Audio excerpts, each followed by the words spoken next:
క్రైస్తవులు అత్యంత ఘనంగా జరుపుకునే పండుగలలో ప్రధానమైన పండుగ క్రిస్మస్. నేడు ఈ పండుగను ప్రపంచవ్యాప్తంగా ఉన్న క్రైస్తవులందరూ కూడా ఘనంగా జరుపుకుంటున్నారు. క్రిస్మస్ పర్వదినాన్ని పురస్కరించుకొని మన దేశంలోనూ చర్చిలను సర్వాంగ సుందరంగా ముస్తాబు చేశారు. చర్చిల నిర్వాహకులు రకరకాల విద్యుత్ దీపాలంకరణలతో చర్చిలను అందంగా అలంకరించారు. క్రిస్మస్ వేడుకలు జరుపుకోవడానికి ఘనంగా ఏర్పాట్లు చేశారు. ఇండియాలో ప్రధాన నగరాలైన ఢిల్లీ, ముంబై, కోల్కతా, గోవా, చెన్నైలో క్రిస్మస్ వేడుకలు అంగరంగ వైభవంగా జరుగుతున్నాయి.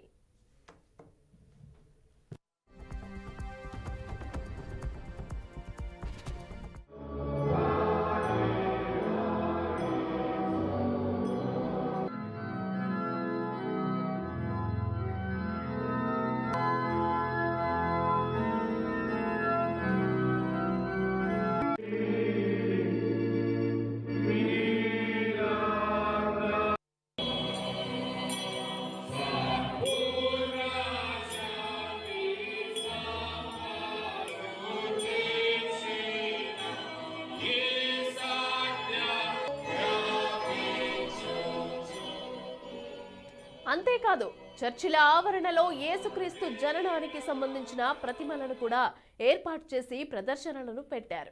ఈరోజు క్రిస్మస్ సందర్భంగా యేసుక్రీస్తు బోధనలను బిషప్లు, పాస్టర్లు భక్తులకు దైవ సందేశాన్ని వినిపించి ఉపదేశం చేయనున్నారు.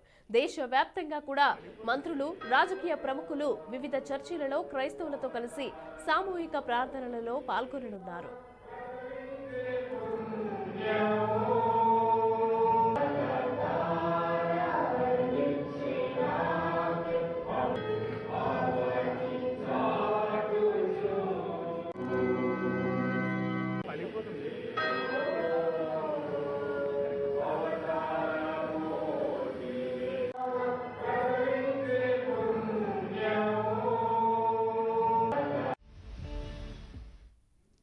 క్రిస్మస్ సాధారణంగా అర్ధరాత్రి వేళ ప్రారంభమవుతోంది. యేసుక్రీస్తు అర్ధరాత్రి సమయంలో పుట్టారు అన్న కారణంగా ప్రతి చర్చిలోనూ కూడా అర్ధరాత్రి నుంచే సందడి మొదలవుతూ ఉంటుంది.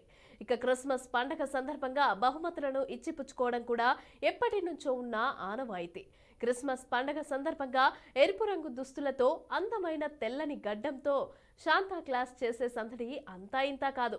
మొత్తంగా ప్రపంచమంతా కూడా జరుపుకునే ఈ సంబరాల వేడుకగా యేసుక్రీస్తు జన్మించిన పుణ్య దినం క్రిస్మస్ పండగగా నేడు కనువిందు చేస్తోంది.